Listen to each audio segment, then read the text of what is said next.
Hi there, this is Roderick from Toy Masters Video Magazine. I am still here at ToyFair. I was just getting ready to leave, and then I walked into this strange looking person here. This big guy, which everybody knows. And I'm going to say right now, please do not send any hate mail to me, please. I'm just here like I tell you all before, like I tell you guys all the time. I'm just here to report, that's it. Like I said, Roderick from Toy Masters Video Magazine here at ToyFair at Jacob Javits Convention Center for 2015. We're here with Geoff Beckett, formerly of Shocker Toys, and now is GBGR. Right. Like the initials. Yeah. He's going to tell us what's been happening with him. Because I'm going to tell you right now, I wasn't expecting to see him here at ToyFair, to tell you the truth. I wasn't. But he's here. So he's going to tell us what's been going on, what the situation is, what's happening with him. Some of the toys he has ready now, he's going to show it also. And he said these are ready to go. That would be the Dick Tracy and what? Well, we're sold out now. Oh, sold out? Dick Tracy is the only one we have left.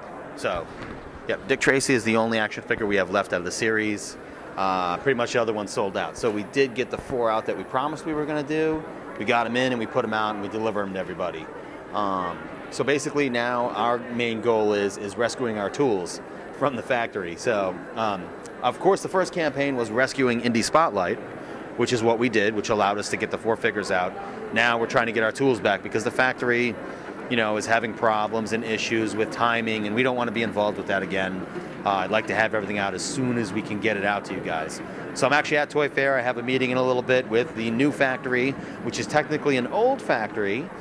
They were the original makers of the Shakinis.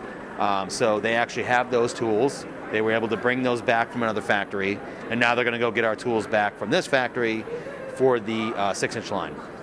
And that's what we're working on now. We're also going to be doing some other action figures in the SKU, some new things down the road. But right now our main goal is rescue the action figures for the 6-inch, get some more figures out for that, including the Golden Age line. And then, of course, the Shakinis. So, of course, if you guys remember the Shakinis, those are our little block figures. That was started with Shocker Toys. Everybody says you're going to change the name, but I don't know what I'd call them. GBinis? So, yeah, GB Journeys? I don't know. It can't be. It's got to be something. They're going to keep it Shakinis because, keep it related to where they came from. Because originally, you guys helped out with this line. A lot of the fans had said, hey, I love your robots, but you should do blank versions. And this was before Minimates was doing blank stuff. So that's how the Shakinis were born. Blank block figures that you could paint, you could create your own. At the time, it was just us and Stickfuzz, doing blank kits. And Stickfuzz isn't around anymore. I wish they were. They had cool toys. But now, I think it's time to bring the Shakinis back. Well, that's our goal. Bring the Shakinis back, bring the 6-inch line, rescue those tools, or get some more figures out from the 6-inch line. Maybe do some vinyl stuff, and of course we still have the Malos, so we're working on those. But my main goal at ToyFair here is to meet with the new factory, get the stuff from the old factory. We have an Indiegogo going now for that. You can find it off the site, off of www.gbjrtoys.com. It's up there. We're trying to raise $7.5 grand so we can get the tools back because that's what they want. Apparently, it's they decide what they want to get the tools back. Even though they were paid for, they have like a release fee to get before they allow the tools to leave the factory. So once that's taken care of, we can go ahead and move them there, make sure everything works with the new factory and is lined up to the machines, and we can start production again. Okay, this is what y'all hear here. This is what Geoff had to say. Now, you have run into some situations. You have been having problems with this. Basically, and I've seen on some of the stuff that on your Facebook, some of my YouTube channel and everything, with interviews with you. Why should anybody believe what you're saying right now? Sure. Yeah, that's a perfect question. Perfectly legitimate question. And honestly, we've been called, everything in the book. Of course, the original company, when it was leaving, like I was the only guy that existed and all this stuff. There was other partners in the company. It wasn't just me. There's no blame game going on. The point is just get the toys out. That's what I want to do. That's what I've wanted to do since 2003 when I started the company. So basically what I want to do is get the toys out. And for people to believe, I did what I said I was going to do. When I took over the line, when I took it back, I released the 4 figures I promised I was going to put out. You know, that was the exclusive. There was a Dick Tracy. I said, they're coming, they're coming. Everybody said, yeah, right. I'm sure they'll get lost on a boat again. Nope. They showed up. You know, they came to Port of Newark. I put them out. I delivered them to everybody, and that was that. And I plan to do the same thing. You know, help bail us out, man. You know, if you're fans of the line, you want to see the 6-inch line continue, this is not easy. It's not cheap, and it's not an easy task at all. You know, anybody in the industry can tell you. Ask somebody who actually makes action figures in the industry. You know, ask like Jerry, who used to be with Soda. You know, ask one of the guys at Mattel. Ask somebody. You know, they're making hundred thousands of figures. I may be making less, but it's still the same problems you run into. Delays. You know, it could be a problem with the ship. Could be a problem with customs. You know, things happen. Those aren't excuses people like to make up. You know, they happen, and you go through them. And the only way to get around them is to, you know, keep pushing forward. And that's what I've been doing since 2003. You know, it wasn't easy to do it, but I brought a line out. I put it in Toys R Us. You know, I did all that stuff. I had problems with the partners, had to leave, start GBJR Toys. You know, buy the lines back from myself, or, you know, from the old company, and then leave them. And now I have to start over again. You know, get the tools back from the factory, because technically I wasn't the guy that paid for the tooling. You know, I'm a new company going in, buying the tooling from the old one, and they want their money too. So, you know, it is what it is. I don't want to lose those tools. It's $180,000 worth of tools. And I got pictures online. You guys can see the pictures of the tooling, so you know I'm not lying. You can take a look at it with a fine-tooth comb or a microscope, and you can see they're not fake. They're real images of steel tools. You know, these are the same tools that Hasbro uses. Mattel, you can see that one figure fills a tool. You know, it doesn't take a whole box load of tools, you know, to do one. But they're extremely heavy and they're extremely expensive. So that's what we'd like to do, is get those back and get moving forward. Now, I've seen some of the comments and everything that people have left. Some people have complained, I think, because you did say you had started getting out the Dick Tracy. Yeah, Dick Tracy, the Tick. So the four we got was the Dick Tracy, the Tick, the Blank, and oh, Mr. Gone. Finally. Yeah. So that was the original one. I had to put that on the metal because that was promised. Yeah, I didn't mean to steal from you if you had. Now, some people have complained that, one, they didn't like how the figures were designed, how they looked and everything. What are you going to do about that to make sure that your customers are not dissatisfied with how the product looks, how it's designed? I'll honestly say that most of the people that bought them and that were like real fans, you know, they loved them. I can say that there was some negativity that I'm sure was made up. It happens.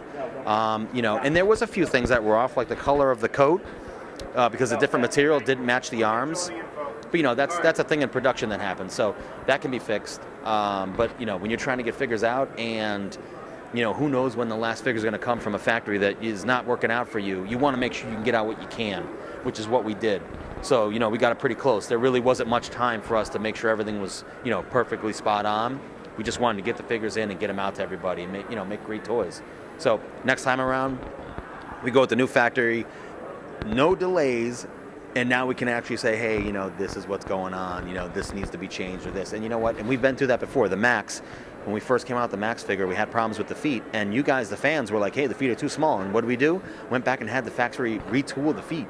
You know, it costs money to do that. We did it anyways because you guys wanted it done right, and we agreed 100%. That's what we're about, and that's why I'm so approachable. You know, just don't tell me I suck and my toys are crap and I'm the ugliest man in the earth, you know, and I'm a fat jerk.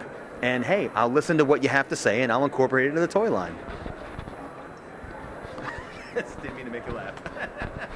But it's true, you know it. And you guys out there know it. Okay, now the price, and also what's the size going to be for your new action figures? Okay. Yeah, so keeping it in the 6-inch scale. So it'll be a 6-inch scale, and I think the price obviously will go up a little bit for limited figures, and you know, because we're doing such small runs of this stuff, you know, you'd be looking at probably close to $18, $17.95, somewhere around there. I think we were originally at, like, when we first started the line, we were at like $15.95. But, you know, it costs a lot of money to make these. They are not cheap, especially in lower runs. So we're not doing hundreds of thousands of pieces. You know, hey, if Loot Crate wants them and we do a big deal, great. If we don't, you know, all we have is your guys' support, and that's what keeps us going. What keeps me going is the fan support. You know, I don't live off of that money. That money goes all back into the toys. That's what happens, you know. So, yeah. Now, you say you which I know you're going to have a meeting in a couple of minutes with the factory, with the new owner. Now you get it back, you get your tools and everything. How long do you think it's going to take you to produce the next line and everything? And do you think you're going to have it completed, done in a sufficient time for your fan base to appreciate it? Yeah, I'd like to. If they pick up the tools, it should only. Well, right now it's Chinese New Year, but after that, it should only take about 3 weeks to take the tools, make sure they work, get everything running, and then I could start a first production run. But of course, again, that involves raising money to rescue the tools, and then I'll put money towards production. I want to make sure that's reserved so we can get the figures out for you guys. You can still order online. You can reserve the figures. We're going to change what's available, what's not. If something wasn't available or is not available anymore, we'd be glad to work something out, a different figure. But that's what it takes there. And then it's another, obviously, 45 days for production, and then you have like another 3 weeks of shipping time. So I like to have everything done by San Diego Comic-Con, at least have a few more of the figures out that were promised, maybe 4 at a time. Maybe that's all we can do. And honestly, that was suggested a while back where we should maybe just do 4 at a time. And we shrunk the line down from 7 figures to 5. So now we're going to try to put out like 2 or 3 plus one of the exclusives that were promised and just keep going from there. All right. Well, thank you, Geoff. Thank you. From GBJR Toys. And I'm Roderick from Toy Master Video Magazine here at ToyFair 2015 at Jacob Jarvis Convention Center. Thank you, Geoff, for doing it. Don't forget to check out www.gbjrtoys.com. And you heard him here. With that, I'm out of here. You guys take it easy. This is the last day. Well, tomorrow's the last day.